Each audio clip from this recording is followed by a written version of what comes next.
Мына мен 5 күн түштүк тарапка, Ош, Ноокат, Кызылкия, Баткен тарапка тойлорго барып келдим. Ушул барган жерлеримде, ушу кетип аткан жерлерде, бардык жерлерде мен тааныбаган адамдар эле келип, менен саламдашып, көрүшүп, сиз Садыр Жапаровдун адвокаты болосузбу? Качан чыгат? Эмнеге чыгарбай атат деген суроолорду беришет. Мына мен ошолордун арасында милиция тармагында иштегендер менен жолуктум, мурдагы өзүмдүн кесиптештерим менен жолуктум.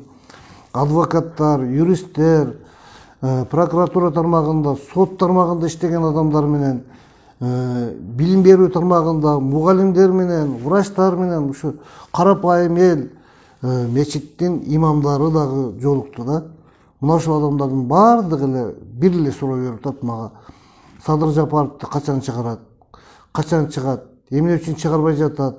Ким тоскоолдук кылып атат деген суроолорду берет. Мен албетте менин жооп беришим дагы өтө кыйын болду. Анткени мен юрист катары мен болгон гана юридикалык жагын айтышым керек. Ошондуктан Садыр Жапаров сөзсүз чыгат, ал эртеби кечпи анын күнөөсү жок деп. Бүгүнкү күндө ошол элдердин баардыгы Садыр Жапаровдун күнөөсүз отургандыгын баардыгы билет экен. Анын мына элдерден угуп отурганда атасы өлдү, апасы өлдү, баласы өлдү деп. Мына баласы өлгөндө ошол жердеги адамдар айтып атат: биз да кошо ыйладык деп. Эми мен дагы бүгүнкү сотторго, бийлик өкүлдөрүнө баарына кайрылар элем.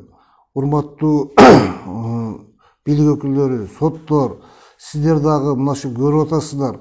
Канчалаган эл кайсыл жерде жүрбөйлү. Мен бир адамдан ушу Садыр Жапаровдун жаман деген, Садыр Жапаровду туура эмес колдоп атасың деген сөздү уккан жокмун.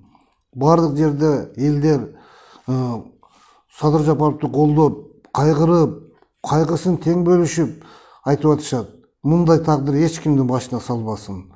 Бүгүн Садыр Жапаровду актай турган мезгил келди деп эсептейм.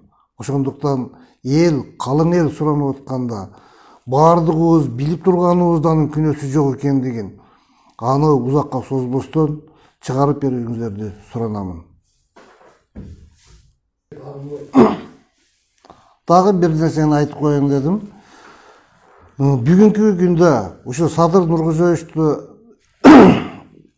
ар бир жерде коргоп, колдоп, кубаттап, анын иштерин баалап аткан кыргызстандыктардын баардыгына, ошондой эле чет өлкөлөрдө ушу Садыр Жапаровду колдогон кыргыз жарандарына баардыгыңыздарга Садыр Жапаровдун жана өзүмдүн атыман чоң ыраазычылык билдиремин.